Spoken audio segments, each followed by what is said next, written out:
Okey, literature review ni kalau dalam bahasa Melayunya kita panggil kajian literasi. Kajian literasi. Jadi tadi saya bagi contoh pembahagian tugas ataupun skop bidang tugas masing-masing lah. Itu contoh bukan cadangan saya, contoh. Nanti bincang lah, bincang antara ahli.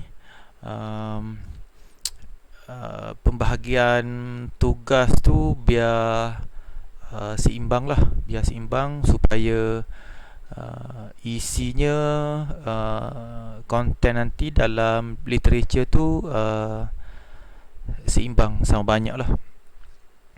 Jadi untuk bab 2 ni, tugasannya secara individu. Jadi markah tu mungkin berbeza lah. Kalau semua buat bagus, markah sama. Tapi kalau tengok prestasi masing-masing lah, prestasi masing-masing, cara anda siapkan literature review tu mungkin berbeza.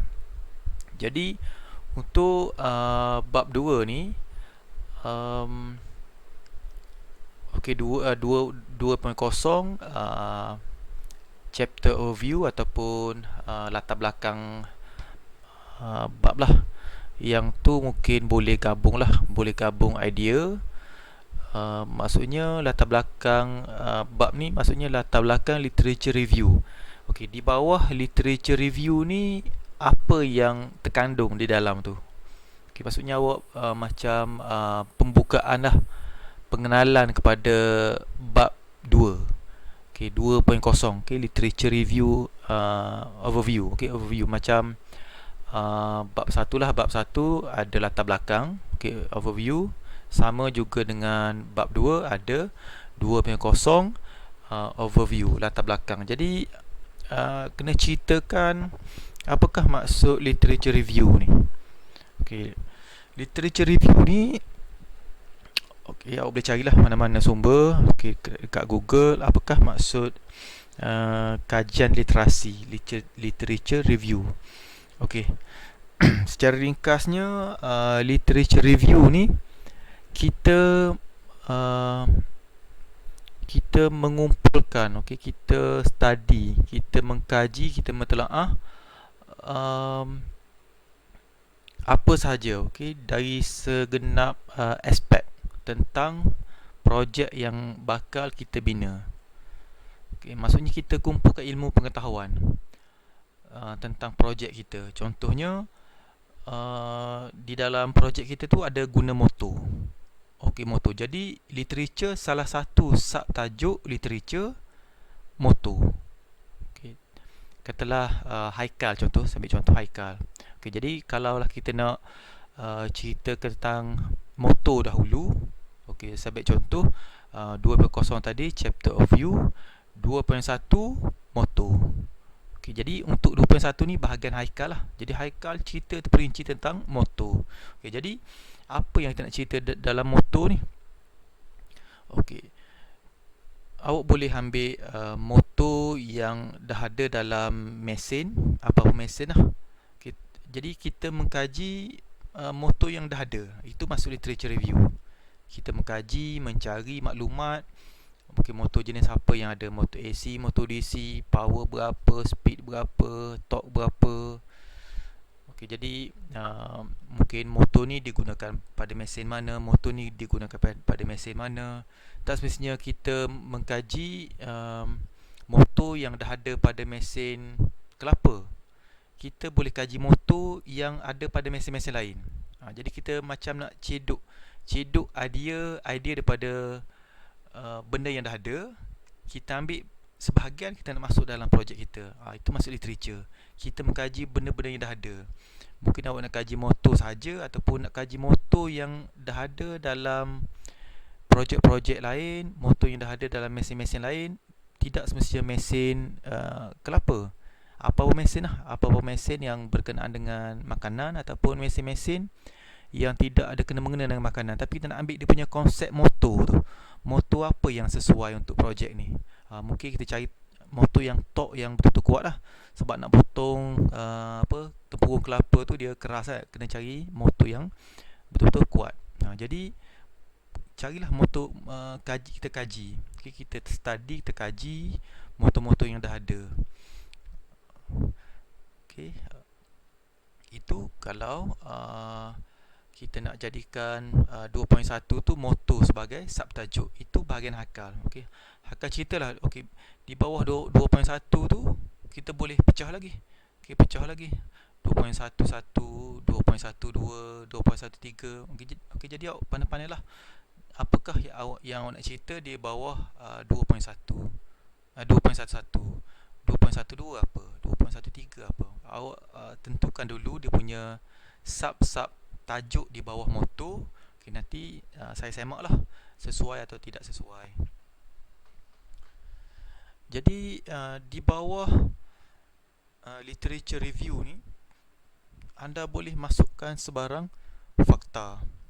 Okay, fakta atau boleh juga masukkan rujukan, boleh quote, kita pick mana-mana rujukan, kita masukkan dalam teks. Okay, nanti saya akan tunjuk contoh dia. Lepas tu di bawah literature juga kita boleh masukkan gambar, kita boleh masukkan data-data, kita boleh masukkan ciri-ciri teknikal bagi motor, spesifikasi motor, okay, dalam bentuk table. Contohnya dalam bentuk table, dia punya pembuat mana, dia punya speed berapa, dia punya maximum torque berapa. Okay, jadi kalau kita jumpa gambar motor, okay, ambil gambar motor tu letak dalam literature. Lepas tu kita letak dia punya data-data dia. Lepas tu ada cerita tentang motor. Okay, motor pertama, motor kedua, motor ketiga. Okay, jadi apabila kita dah cari, dah kaji selok-belok tentang motor ni, mungkin pada bahagian terakhir, bahagian motor ni kita huraikan motor mana yang kita nak pilih. Okay, kita buat satu keputusan, okay, nak pilih motor yang ini. Tapi sebelum tu kita cerita dulu apa yang kita tahu, apa yang kita study selok-belok tentang motor. Itu masuk literature review. Okay, yang kedua, mungkin Azrul lah. Azrul buat mata pemotong, bilah pemotong kelapa tu. Okey, jadi 2.2. Okey, 2.2 mata pemotong ataupun bilah pemotong kelapa. Okey, kaji dengan terperinci. Parang yang dah ada, pisau yang dah ada, diperbuat daripada apa bahan dia, stainless steel ke, okey, kenapa stainless steel, okey, tahan karat, bersih, okey, dia punya ketajaman dia macam mana, boleh tahan ke tak dengan tepung kelapa tu. Jadi mungkin Azrul boleh cerita dengan terperinci tentang mata pemotong kelapa. Okey, 2.2 Azrul punya bahagian. Okey, masuklah gambar-gambar parang, pisau, okey, yang digunakan untuk mesin-mesin yang terlibat dengan makanan sebelum ni. Tak sebenarnya kita tengok mesin pemotong kelapa saja. Apa mesin yang melibatkan proses pemotongan berkait dengan makanan lah. Kita boleh cedok idea-idea. Kita boleh ambil idea-idea daripada mesin-mesin ataupun daripada mata-mata pemotong yang sedia ada. Okay. Jadi itu maksud literature. Okay, kita kaji benda-benda yang dah ada, kita ambil idea dia, kita ambil ilmu dia, kita ambil data-data dia, okay, dengan tujuan kita nak masuk dalam kita punya projek. Okay, jadi motor kita cedok daripada idea ni. Okay, mata pemotong kita cedok daripada idea yang lain pula, daripada mesin lain pula, daripada mata pemotong lain pula. Jadi kita gabung-gabung yang terbaik untuk hasilkan kita punya projek. Okay, itu maksud literature review. Jadi literature review ni sebenarnya persediaan pengetahuan kita sebelum kita mula beli barang. Okay, sebelum kita memulakan proses-proses bina projek kita. Itu masuk literature. Okay, ini adalah proses yang sistematik lah. Okay, proses yang sistematik untuk buat satu-satu benda. Kita bermula dengan pengenalan dahulu, bab 1, kita tentukan objektif, skop, rasional. Okay, lepas tu masuk bab 2, kita study dulu tentang projek ni. Okay, berbeza dengan bina projek yang tidak sistematik lah. Contohnya orang-orang yang tidak melalui proses pembelajaran macam kita ni. Okay, dia imagine satu benda, dia pun cari barang tu, sambung tu, pasang. Itu tidak sistematik lah. Dia tak study dulu, dia tak kaji dulu. Okay, jadi dia berkhayal, dia beli barang tu, potong, sambung, pasang, semua dah siap. Okay, jadi kita belajar kursus projek ni, sebenarnya kita tak nak cara macam gitulah. Kita tak nak cara shortcut gitu. Kita ikut flow dia, ikut turutan proses dia, supaya sebenarnya ni proses pembelajaran lah. Okay, proses pembelajaran sebenarnya kita perlu ikut step-step dia. Okay, step pertama, kita dah selesai bab 1, kita dah set objektif, kita dah set scope, kita dah tahu dah kenapa mesin ni perlu ada dalam bahagian rasional. Masuk bab 2, kita study, kita kumpulkan ilmu pengetahuan sebelum kita mula bina. Okay, sebelum kita start potong barang, start welding barang, start cantumkan bahagian-bahagian, sebelum kita beli komponen-komponen motor, okay, bahan-bahan aluminium ke, stainless steel ke, kita kena tentukan dulu, kita kena rancang dulu. Okay, rancang dulu. Okay, di bawah bab 2 juga mungkin 2.3, dia punya design. Okay, dia reka bentuk dia. Okay, tinggi berapa, berat berapa, dimensi dia, okay, panjang lebar berapa, bentuk dia macam mana, nak ergonomik, curve ke, berbucu ke, okay, nak letak roda ke. Okay, mungkin Ikram contoh buat design dia. Okay, design ni apa yang kita boleh buat di bawah design? Mungkin kita boleh cerita tentang sketching. Sketching ni maksudnya kita lakar dulu. Okay, buatlah lakaran pertama, lakaran kedua, lakaran ketiga, supaya kita nampak kita punya proses tadi tu nampak banyak. Okay, lakaran pertama bentuk macam gini. Motor ni duduk kat mana? Mata dia duduk tegak ke, potong kot tepi ke, air dia mengalir kot mana, macam mana cara nak tadah air, contohnya design. Okay, mungkin awak semua boleh buat lebih baik daripada apa yang awak tunjuk tadi. Okay, design, nak curve ke, nak berbucu ke, bahan apa yang kita nak pakai, semua aluminium ke, semua stainless steel ke, ataupun separuh stainless steel, separuh besi ke. Itu di bawah reka bentuk, design. Okay, kita buat sketching, lakaran, maksudnya lukis tangan lah. Lakaran pertama, kedua, ketiga. Okay, lepas tu bincanglah lakaran mana yang rasa paling sesuai, okay, paling menarik. Okay, lepas tu bila dah dapat design yang tepat, pergi pada lukisan kejuruteraan, engineering drawing. Itu yang paling mustahak. Sebab kita ambil kursus kejuruteraan, tak boleh kita main lukis-lukis draft-draft macam tu je. Mesti ada lukisan yang tepat lah, yang teknikal. Okay, ada ukuran dia, ada dimensi. Okay, kita boleh nampak bahagian yang berlubang ke, bahagian yang kita letak skru, yang mana kita nak ribat, ada pandangan sisi, pandangan atas. Itu di bawah reka bentuk. Okay, boleh masukkan di bawah literature jugalah sebenarnya. Lepas tu di bawah literature juga boleh kita masukkan bahan-bahan lain. Okay, bahan-bahan lain, komponen-komponen lain, material-material yang terlibat lah. Sebagai contoh, body tu nak buat apa? Takkan kita nak buat berlubang macam tu je. Mesti kita nak cover kan dia punya kekemasan. Okay, kekemasan dia. Lepas tu wiring dia macam mana, switchnya letak dekat mana. Itu semua diambil kira lah kekemasan cara kita siapkan projek tu. Okay, kita tak nak projek tu masa present nanti bersepah, berserabai. Sebab apabila buat projek berkaitan makanan, minuman, aspek yang paling utama adalah kebersihan. Itu yang paling dititik beratkan lah kalau present nanti. Tak ada guna kalau kita buat projek berkaitan makanan, tiada kita abaikan aspek kebersihan. Contohnya tidak ruang-ruang yang sepatutnya bertutup tidak bertutup.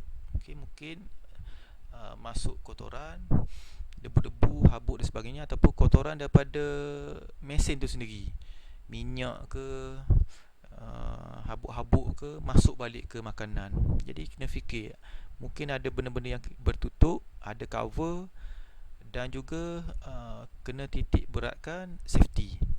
Safety. Kita tengok projek tu ada bilah pisau.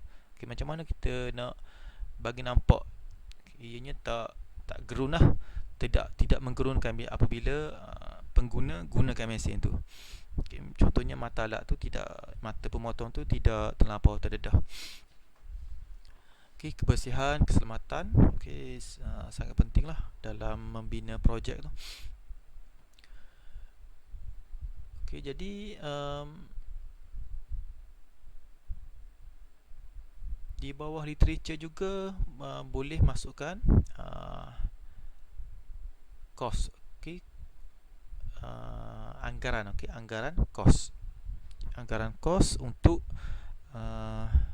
bahan-bahan, komponen-komponen yang akan dibeli lah, boleh juga masukkan kos. Jadi literature ni sepatutnya dia panjang lah, dia panjang lebar. Kalau dalam bab 1 dia kena ringkas je. Tapi literature ni lagi panjang lagi baik. Maksudnya lagi banyak kita mendalami ilmu, cari pengetahuan tentang mesin ataupun projek yang kita akan bina. Kalau satu muka kita tak boleh panggil literature, dua muka tak boleh panggil literature. Kena banyak.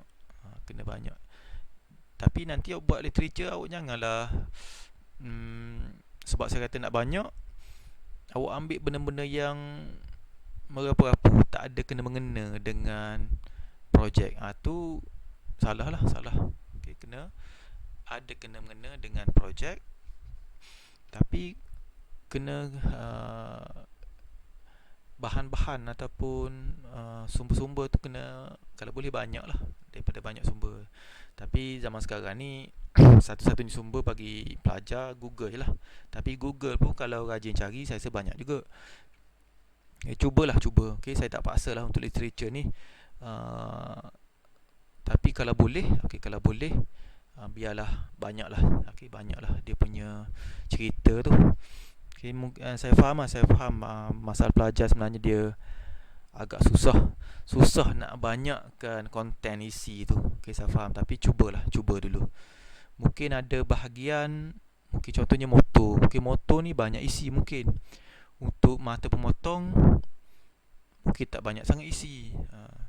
Jadi bolehlah saling tolong-menolong. Saling tolong-menolong, walaupun kerjanya individu, boleh saling tolong-menolong. Sebab gabungan literature ni menyumbang kepada report akhir lah, report penuh. Kalau seorang part dia buat bagus, seorang lagi tak bagus, sangat tak bagus, jadi hasil akhir report ni pun tak bagus juga sebenarnya. Jadi walaupun kita bahagi-bahagikan tajuk ni ataupun bidang tugas ni, kena saling tolong-menolong jugalah. Jadi untuk penulisan, sekali lagi saya sangat pentingkan. Bukan saya sebenarnya ketetapan report ni sebenarnya antara benda yang mustahil adalah format. Jadi format ni awak tengoklah report yang saya bagi, yang senior sem lepas punya tu. Okay, format dia agak bagus. Ikut je format dia. Okay, kalau saya bercerita tentang format pun mungkin biasanya pelajar dia susah nak ikut. Margin berapa, margin kiri berapa, margin kanan berapa, atas berapa, bawah berapa. Okay, jadi saya rasa lebih senang awak follow format yang sini awak dah buat tu. Itu saya rasa dah cukup baik dah. Okay, tengok cara dia letakkan gambar. Okay, saiz gambar tu dia ada saiz dia. Saiz yang optimum, tak boleh terlampau besar, tak boleh terlampau kecil. Gambar tu biarlah jelas, sebab report ni kita nak bagi pada orang yang tak tahu sebenarnya, tak tahu tentang projek kita. Kita nak bagi orang lain faham projek kita. Kita jangan letak gambar-gambar yang blur, yang tidak jelas, yang tak ada kena-mengena. Okay, letak gambar yang jelas. Kalau gambar tu tak jelas, jangan letak lah. Jangan letak blur-blur, gambar yang sengit-sengit, yang kecil-kecil, jangan letak. Okay, letak gambar pada saiz yang optimum, yang jelas. Okay, dan setiap gambar mesti ada tajuk. Okay, tajuk gambar tersebut. Dan setiap gambar, setiap jadual, okay, data ke spesifikasinya, kalau awak letak, awak sertakan, awak mesti faham kenapa benda tu perlu ada dekat situ. Dekat tempat mana yang awak letak tu, awak kena faham kenapa awak letak dekat situ. Okay, jangan awak main letak aja. Okay, maksud saya di sini, kalau letak gambar dalam teks tu, okay, dalam teks mesti ada cerita tentang gambar yang awak letak tu. Okay, awak boleh tengok report senior tu lah. Okay, kalau gambar, okay, dia punya tajuk, okay, tajuk gambar tu di bawah. Okay, dia punya tulisan tu di bawah gambar. Okay, kalau jadual, mesti ada tajuk jadual. Tajuk tersebut dia berada di atas jadual. Okay, itu format penulisan lah. Saya rasa unit projek ada bagi saya rasa penulisan, format penulisan projek. Awak kena baca lah, kena study panduan. Okay, panduan penulisan projek tu. Tak apa, nanti dari masa ke masa saya akan bantulah macam mana ni. Kejap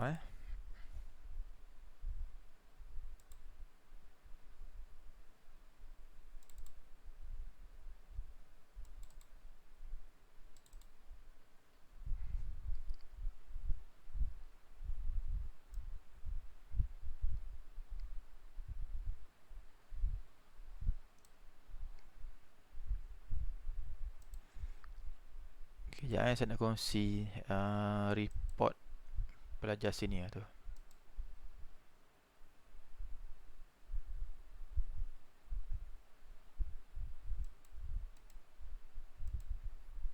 Boleh nampak ke?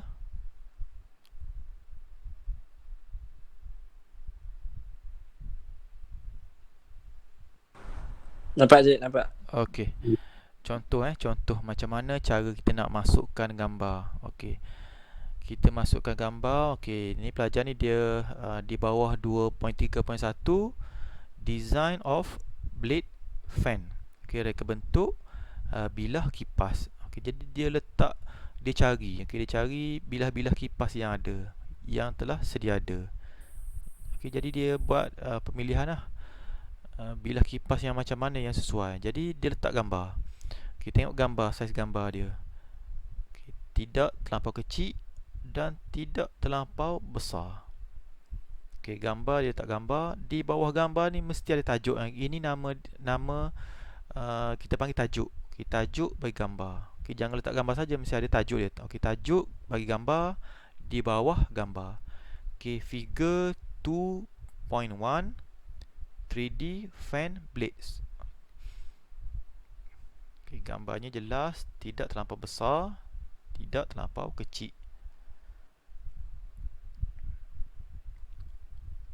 Okay, tengok apabila letak gambar, di bawah gambar ni mesti ada tajuk bagi gambar. Figure 2.3. Itu contoh gambar. Okay, saya cari ada tak pelajar ni masukkan jadual.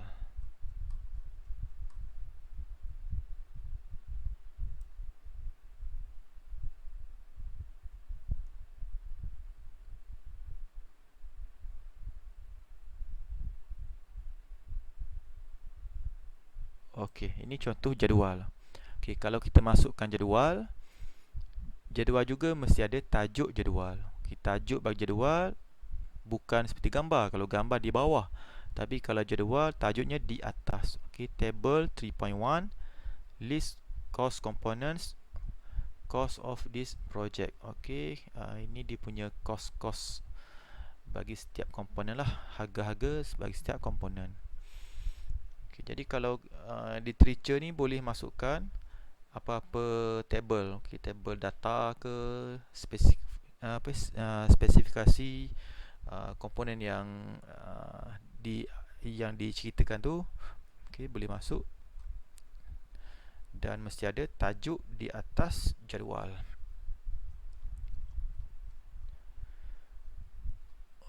Okey, jadi kita tengok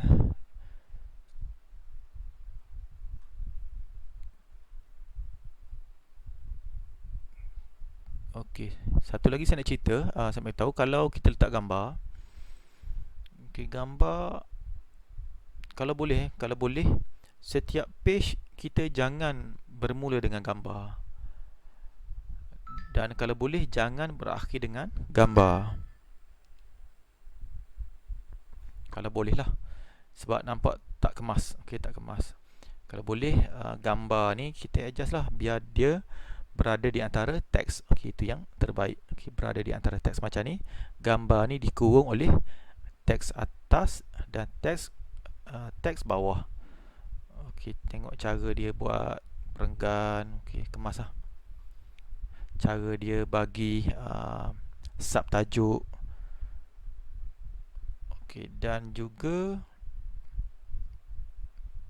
okey, tengok apabila dia letak gambar. Okey, apabila dia letak gambar mesti ada sebab gambar tu berada di sini. Kenapa kita letak gambar ni di sini? Okey, tak boleh kita letak sesuatu gambar atau jadual tanpa sebab. Okey, jadi kenapa dia letak gambar di sini? Dia ada cerita dalam ni. Okey, dia disebut dalam teks. Okey, dia kata fan base and battery as shown in figure 2.0. Okey, maksudnya dia sebut figure ni, dia cerita tentang figure 2.0 ni dalam teks. Okey, mana 2.0?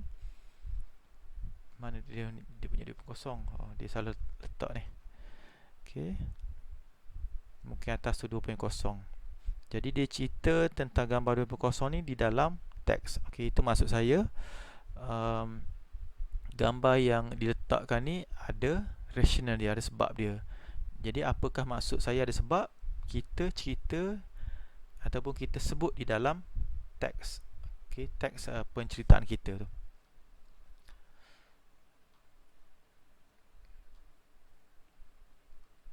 Okey, tengok dia punya ni chapter review, literature review, dia cerita. Okey, dia cerita tentang apakah maksud literature review.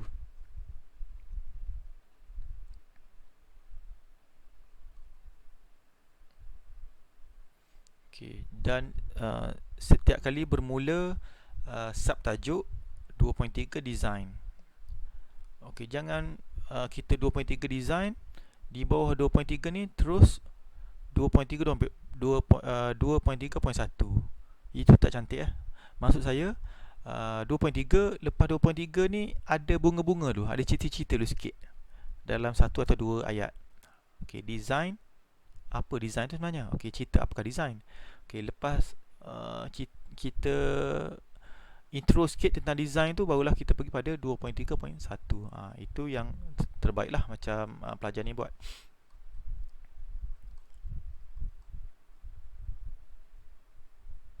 Okey, 2.4 konsep. Okey, cerita dulu konsep.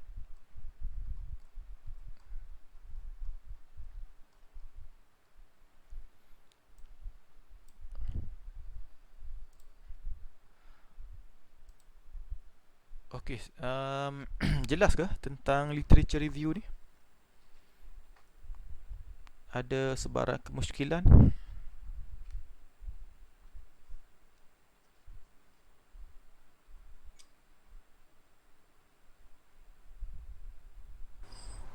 Boleh, Cik. Uh, Boleh jelas Jelas, Cik. Jelas. Okey, Okey. jadi masa yang diberikan 3 minggu, minggu 7, minggu 8, minggu ke 9 untuk siapkan bab 2 ni lah. Jadi pada minggu depan uh, kita jumpa lagi. Jadi saya nak tengoklah ada sedikit sebanyak kemajuan untuk bab 2 ni di samping bab 1 yang ditambah baik. Jadi kalau tak ada apa-apa, sekian saja. Terima kasih semua. Assalamualaikum. Waalaikumsalam. Terima kasih. Waalaikumsalam. Terima kasih. Terima kasih, Cik. Waalaikumsalam. Terima kasih, Cik.